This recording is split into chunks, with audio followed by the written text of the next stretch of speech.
Assalamualaikum warahmatullahi wabarakatuh. Kami dari kelompok 4 Mikrobiologi Hasil Perikanan, jurusan Teknologi Hasil Perikanan Universitas Maritim Raja Ali Haji yang beranggotakan Teguh Prawinata, Putri Masidayu, Lara Adriani, Elvin Gulo, Novita Lisnawati, dan Fadila Tahir, yang akan menjelaskan materi tentang sitotoksisitas jamur turunan laut yang dikumpulkan dari Taman Nasional Laut Kepulauan Seribu. Baiklah, selanjutnya akan dilanjutkan oleh Putri Masidayu. Baiklah, saya akan menjelaskan latar belakang tentang sitotoksisitas jamur turunan laut yang dikumpulkan dari Taman Nasional Laut Kepulauan Seribu. Jumlah jamur di dunia diperkirakan 1,5 juta spesies, tetapi hanya 5-10% telah dipelajari. Keanekaragaman hayati jamur di daerah tropis diperkirakan lebih tinggi daripada di daerah subtropis.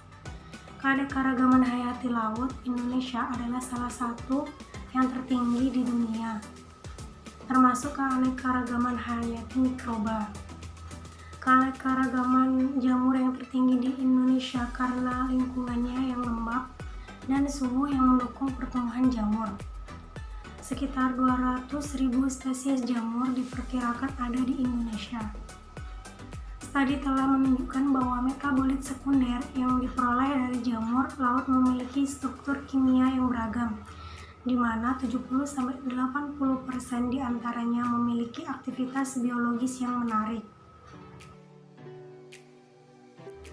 Sejauh ini, masih banyak metabolit sekunder dari mikroba laut yang belum dieksplorasi meskipun diketahui sangat menarik dibandingkan dengan ekosistem darat.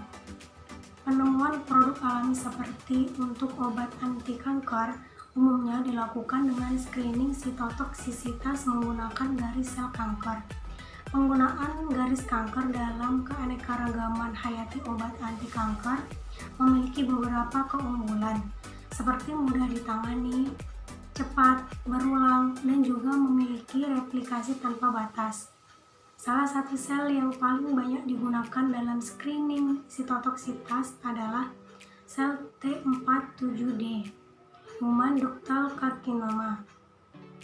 Tujuan dari penelitian ini adalah untuk menentukan jamur sitotoksisitas yang dikumpulkan dari Taman Nasional Kepulauan Seribu Indonesia. Selanjutnya, material dan metode. Yang pertama, contoh invertebrata dikumpulkan dari Taman Nasional Laut Kepulauan Seribu Indonesia pada Juni 2014 dengan scuba diving.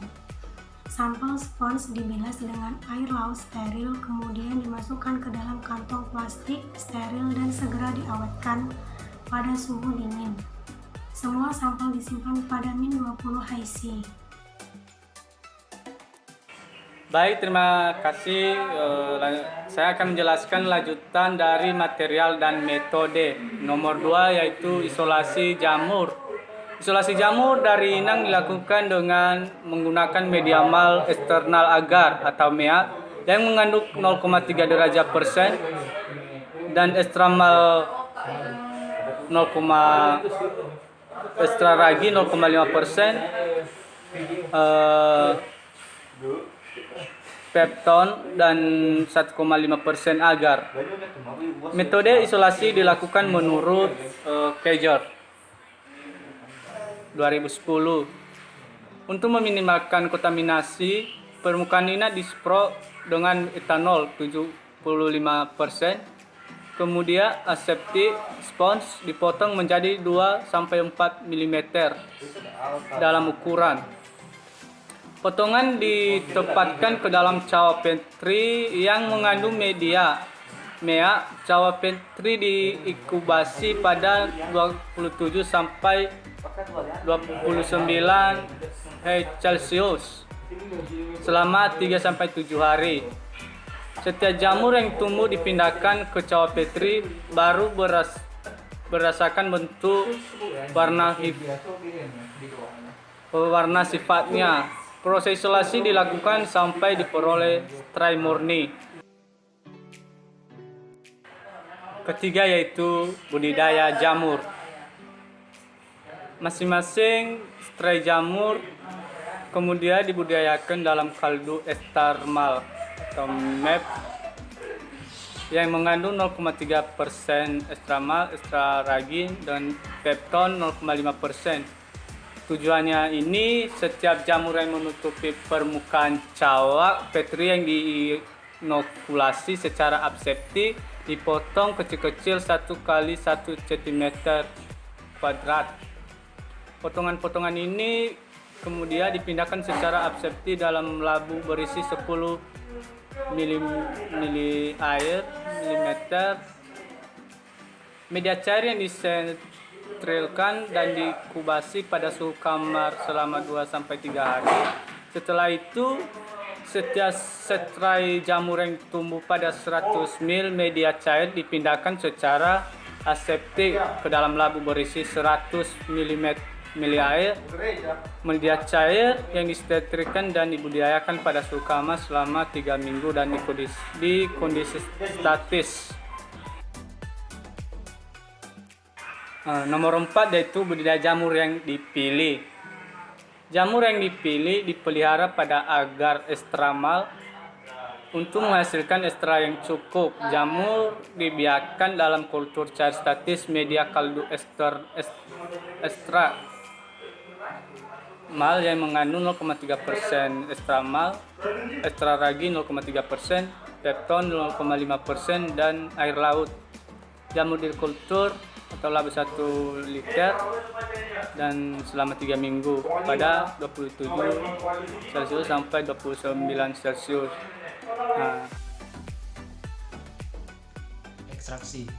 Ekstraksi metabolit sekunder dari kultur jamur dilakukan menggunakan kejar tahun 2010 dengan beberapa modifikasi.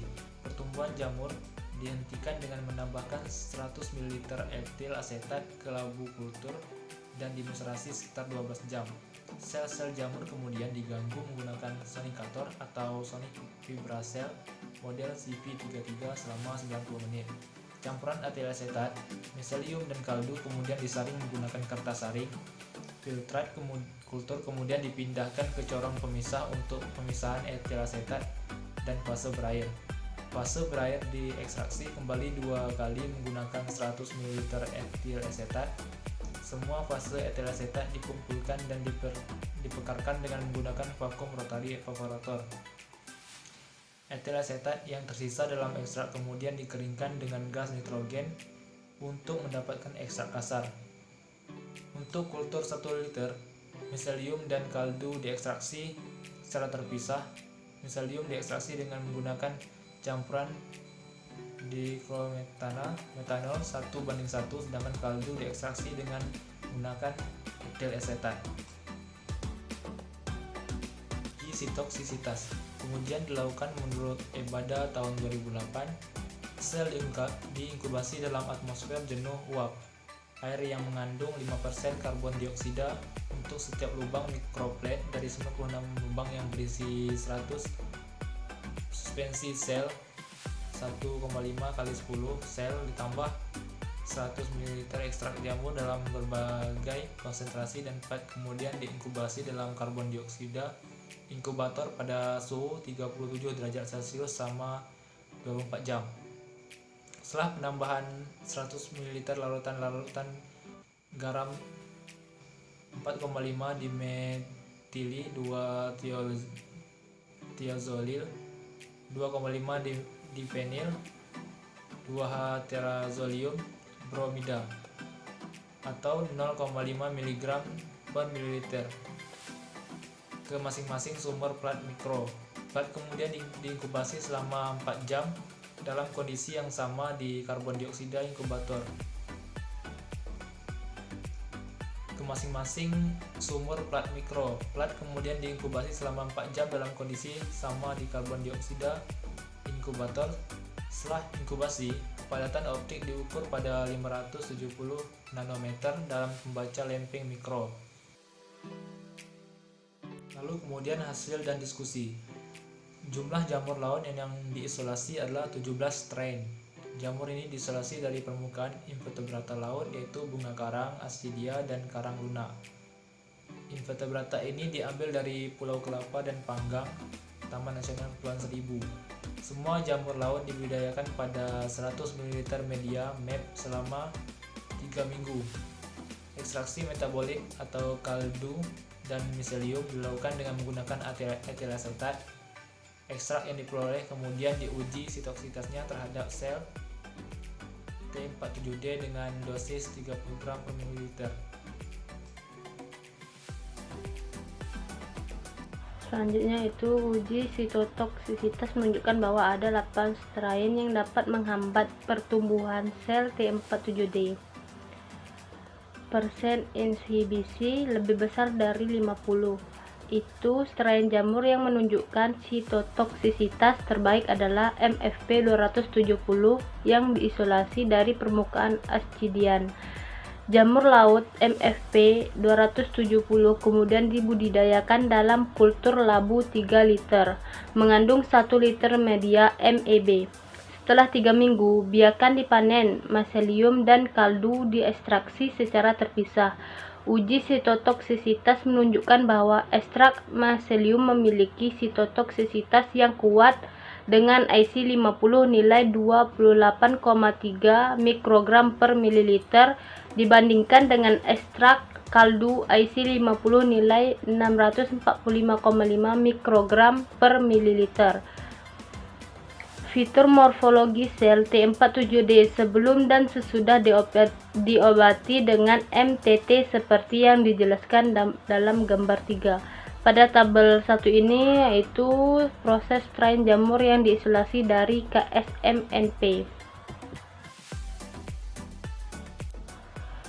Pada grafik biru ini menunjukkan miselium dan yang merah ini menunjukkan kaldu. Selanjutnya itu hasil penelitian ini menunjukkan bahwa jamur laut MFP 270 memiliki sitotoksisitas yang menjanjikan. IC50 nilai dari 28,3 mikrogram per mililiter. Dalam pengujian sitotoksisitas, ekstrak kasar produk alami dianggap aktif jika ada sebuah IC50 nilai lebih kecil dari 30 mikrogram per mili. Minuro et al 1987. Selain galur MFP 270, ada galur lain yang juga menarik untuk penelitian selanjutnya adalah MFP 268, MFP 271, MFP 272, dan MFP 282. Jamur laut ini dapat menghambat pertumbuhan sel T47D dengan persentase kematian sel lebih dari 50%. Semua strain jamur potensial ini diisolasi dari permukaan ascidian laut, Ascidian milk subfilum Tunisia. Lebih dari 3.000 spesies telah dideskripsikan. Mereka telah ditemukan di ceruk ekologis yang beragam, dari air dangkal hingga air dalam. Mikroba yang terkait dengan ascidia merupakan sumber potensial metabolit sekunder bioaktif, memiliki bioaktivitas kuat seperti ekstanisidin 743. Selain ascidian, invertebrata laut lain sejauh ini masih merupakan sumber yang menjanjikan untuk isolasi jamur laut yang menghasilkan metabolit bioaktif sekunder yang potensial, termasuk spon, karang, Echinodrem, dan lain-lain. Ini adalah gambar dari fitur morfologi sel T47D setelah diobati dengan ekstrak jamur laut MVP 270 yang di atas.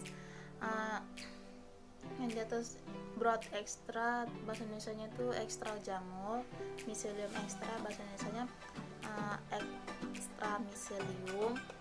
Yang di bawahnya itu kristal formosan yang dibentuk diperlakukan dengan reaksi MTT. Ini adalah gambar yang ketiga, foto mikroskopik terbalik sel T47D setelah diobati dengan jamur laut MVP 270.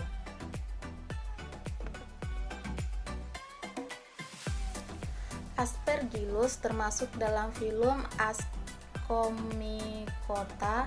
Secara umum, ia memiliki karakteristik morfologis sebagai berikut: berserabut, hifa, isolasi, atau memiliki septa, dan berlimpah di alam. Menurut Genzer et al. 2006, Aspergillus tumbuh optimal pada suhu 35-37 derajat Celcius, suhu minimum 6-8 derajat Celcius, dan suhu maksimumnya 45-47 derajat Celcius. Selain itu, dalam proses menumbuhkan jamur ini membutuhkan oksigen yang cukup.